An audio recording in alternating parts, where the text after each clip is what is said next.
Hey YouTube, Mark King here, and here's a story. This is actually an opinion piece from the Wall Street Journal.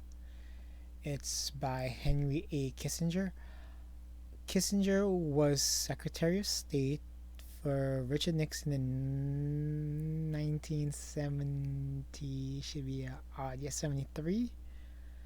And he actually co-won the Nobel Peace Prize. No idea the year, but so this is a very well-educated wealthy man, most likely, and well, let's just see where this opinion piece goes.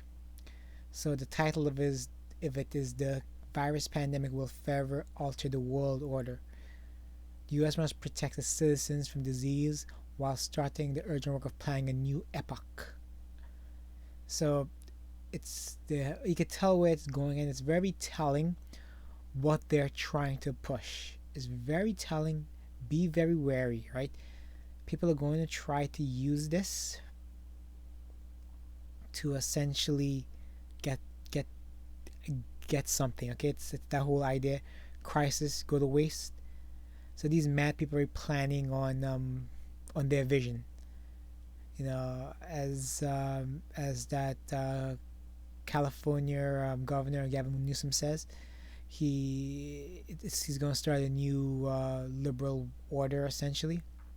Be very careful, these mad people. Anyway, let's just read some of the article. This is so it's a very descriptive article, so I won't waste your time. But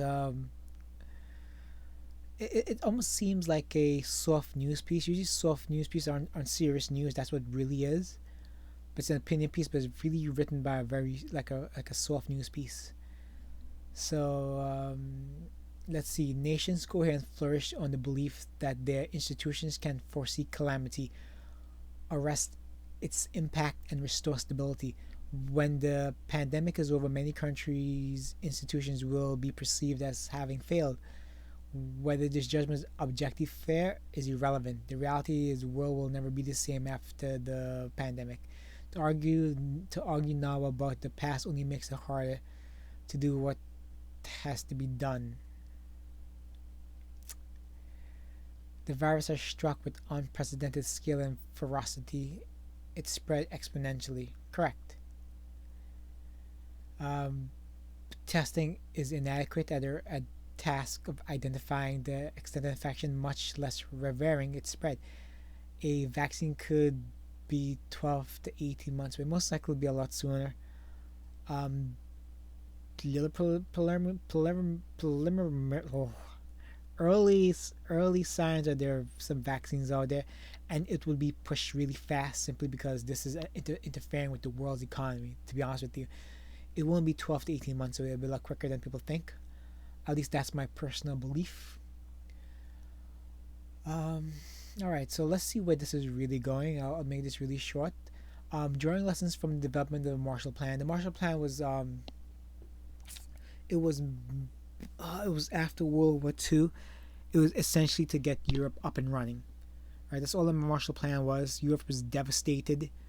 They were bombed left and right. Every country in Europe basically suffered. And the Manhattan Project is I know it's the nuclear project, but let's see what he references. The U.S. is obliged to undertake major effort in three domains, right? So this is where you can tell where he's going. First, show up global resilience to disease. Triumphs of medical science like the polio vaccine, eradication of smallpox, emerging marvel of medical diagnosis have lulled us into a dangerous complacency. It's true, right? That's actually true, right? We're very complacent.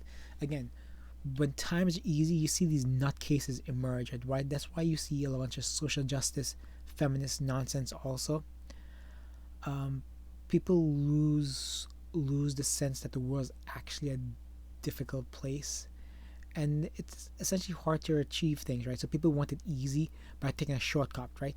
That's what it is, right?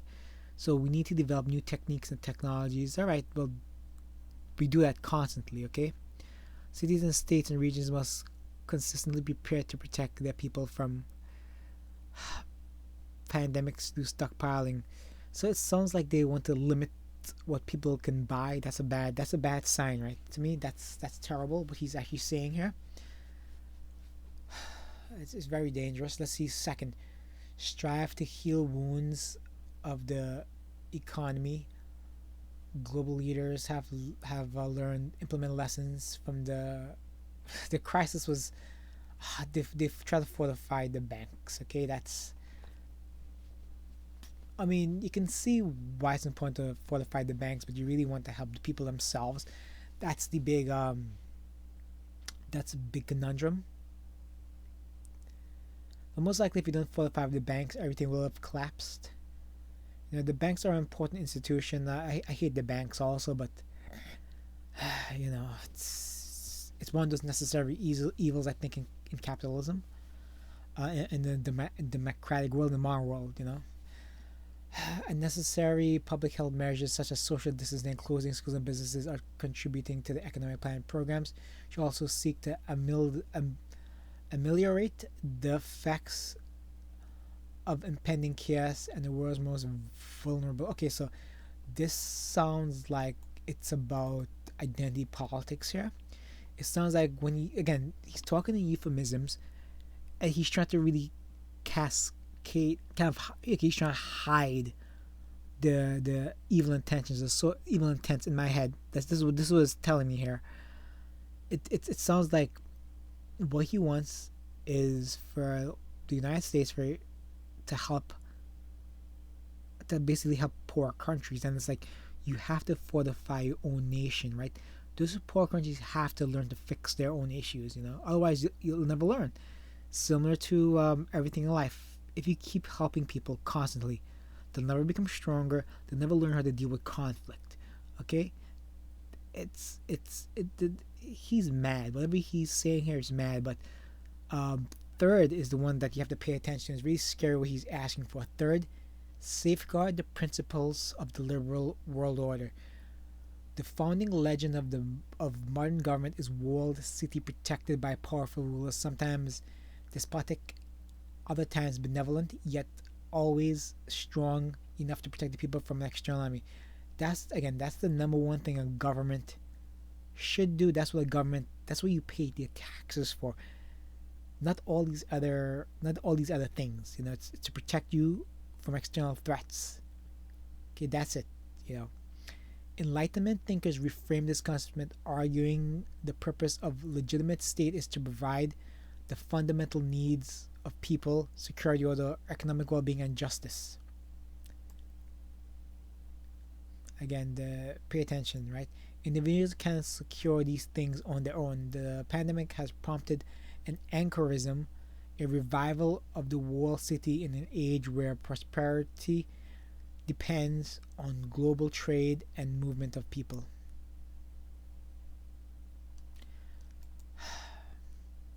The world democracies need to defend and sustain the Enlightenment values.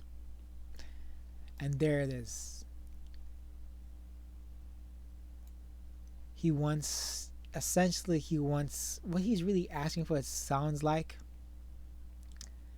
he wants open borders. It sounds like he wants, it really sounds like he wants a bigger government. There's slight contradictions in his writings, but it sounds like he's asking for a bigger government. He wants open borders. He basically wants the United States to spend citizens' money to help the rest of the world achieve liberal goals, essentially. Very evil. I think it's very evil what he's asking for. Again, it's a liberal world. It plays well in New York, but outside of New York and California, this doesn't work.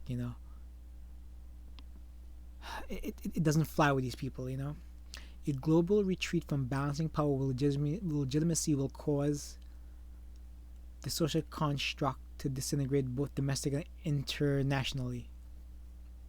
So he doesn't want the United States to retract from the world. Again, the reason Trump was elected and people like Trump was elected because people who come from these other nations, they don't have the same values. When you don't have the same values, your nation falls. Just look at poor communities out there.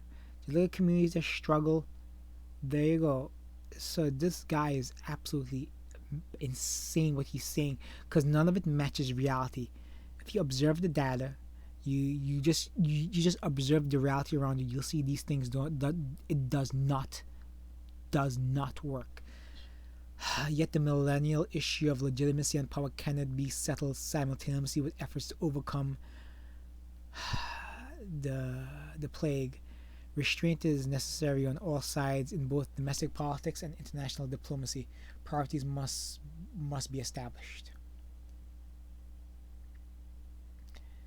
So this is my fear, right? These crazy people who run the media. You can tell this is what they're going to try to do, right? They're going to try to protect the liberal initiative.